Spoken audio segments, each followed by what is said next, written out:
you'll come right up here to the witness stand, Ms. Beauchamp. And if you'll remain standing and face the jury in the courtroom and raise your right hand and be sworn. You swear or affirm that your testimony in this cause will be the truth, the whole truth, and nothing but the truth. I will. Please be seated. Good morning. Morning. If you could give your name, please, and spell your last name.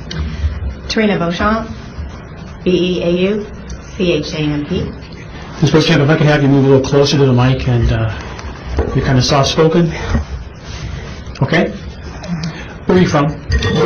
Fairbanks, And how long have you lived in Fairbanks? 20 years. Can you tell the jury what you do in Fairbanks? I'm the training specialist for TSA. You work at the airport? That is one of the locations. Correct. How long have you been with TSA? Since 2003. Ms. Beauchamp, do you know Schaeffer Cox? I do. You see him here in court today? He is. And how long have you known him? 2007. That's when, And how did you get to meet him? from my church. Do you attend the same church? Correct. Is his father part of that church? He is. In what capacity? He's the pastor. You have occasion to have Mr. Cox in your home? I have. Can you tell the jury under what circumstances that he's been in your home? The first home that I owned, he just came to visit. And then the second home that I've lived in, I occasionally have lunch at my house for college and career students from my church, and he would attend then. And you mentioned you had you had a lunch in your home for certain people? That is correct. Can you tell the jury about the lunches that you hosted in your home? It started when I first started attending the church in 2007. They had volunteers occasionally have the college into their home for lunch. It was like once every 3 months or so if you were on the rotation. And I started doing that, and then I was asked to be on the College and Career Committee, and once I was on the committee, we started doing it more often, where it was like once a month. At my house, it was like for me, it was like a pay it forward. What do you mean by pay it forward? Back when I was in college, 32 years ago, I'm dating myself, I would commute to church, and the college leaders there would have me over for lunch, for home cooked meal, and I remember what that was like, and so pay it forward, do it for someone else. Okay, so you're giving these college kids something good to eat. Correct, and I always make, yeah. Besides eating meals out of a box. Correct. So what would you put out for these kids? It was always something that I made, and that was the only time I cooked. Enchiladas, roast, we would barbecue. And would this come out of your own pocket? It does. Did Mr. Cox attend these lunches? Yes. Is he a student? No. And how often did he attend? Pretty regular. Pretty regular. And at some point, did he attend these lunches wearing body armor? Once that I know of. How did that make you feel?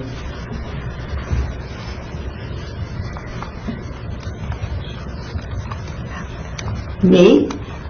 Yes. Okay.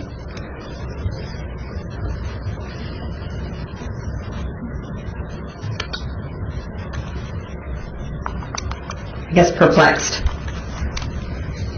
And how many times? You said one time? That I know of, that I saw it, yeah. Do you recall the time frame of that? It was the last time I had the lunch before he was on the lam. So, probably like a month or two before. He went on the lam, as you described it? Yeah, when he was worn out for his arrest. As you understand it? Correct.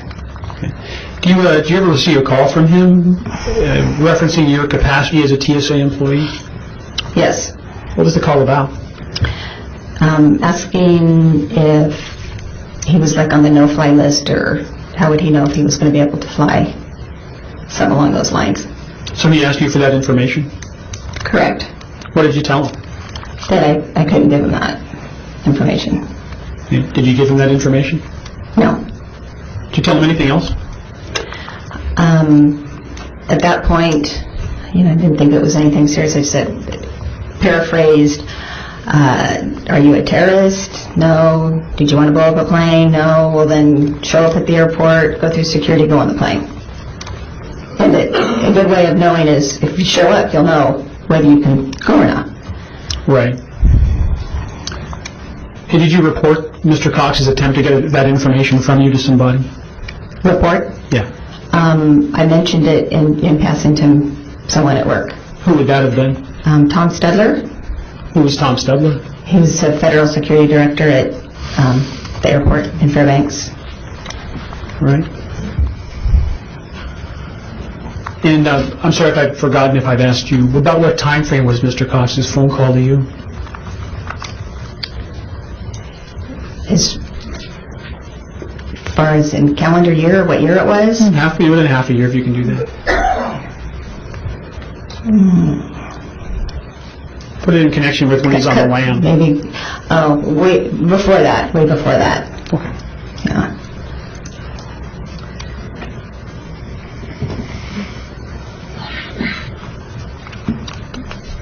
When Mr. Cox would attend these lunches that you hosted, other students were there? Yes, sir. What was your average sort of attendance?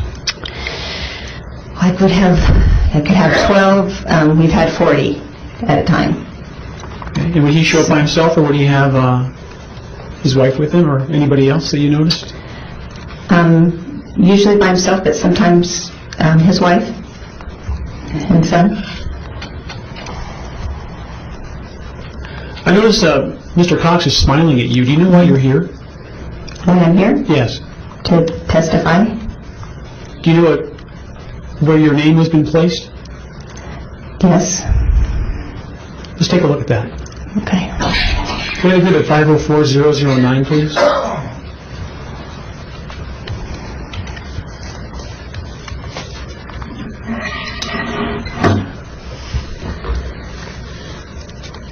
And the lights turn on, can you get a moment?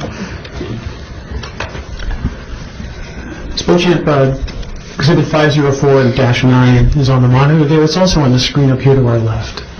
Do you see that, ma'am? I do.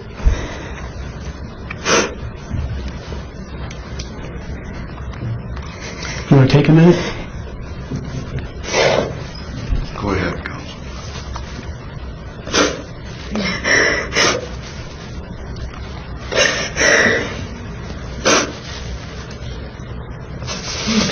Go ahead, Mr. Skrocki. All right, can you answer my questions at this stage?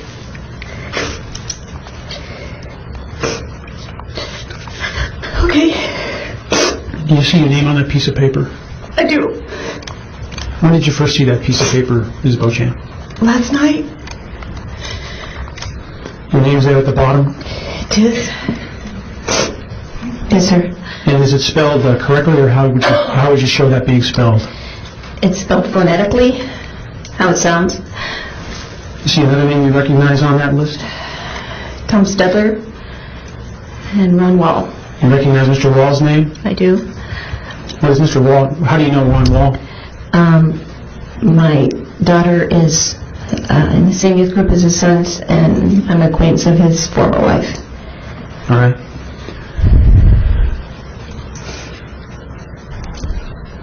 How do you feel, Ms. Beauchamp, seeing your name on that list? Betrayed.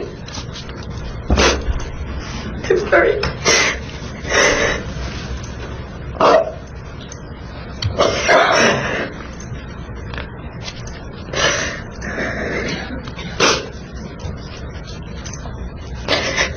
I got one more question for you and I'm done. Okay? Have you made changes in your life with respect to the information you received about this list? And if so, what have you done? I bought a firearm. I'm sorry? I bought a firearm. You carry it with you? I do.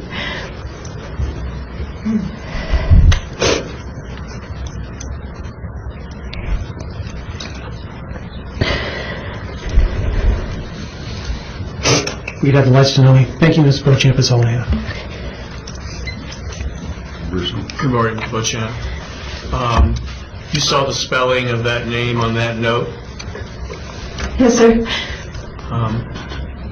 Were you told by the FBI that Schaeffer had your name placed on that note? Trina, I love you and I would never hurt you. You betrayed me, not by me. Please, Trina, I love you and I would never hurt you. You betrayed me, not by me. please, Trina, I love you and I would never hurt you. You betrayed me, not by me. please. That's right.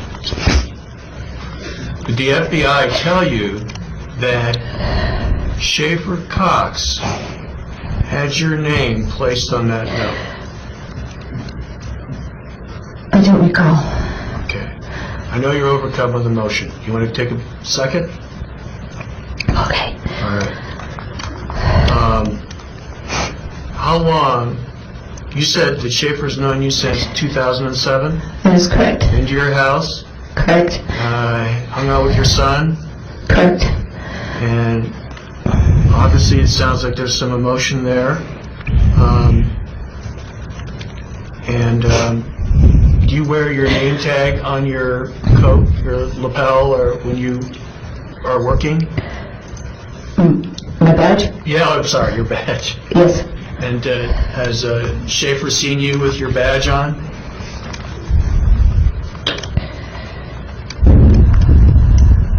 Don't think so. Not that I recall. But Schaeffer would know how to spell your name, wouldn't he?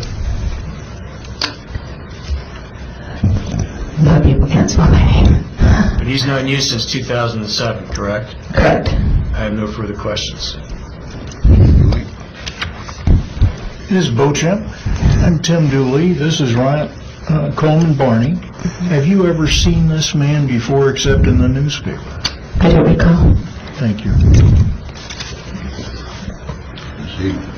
No questions. Do you know Mike Anderson? I do not. That's all I have, thank you. Thank you, Ms. Beauchamp. You may be excused.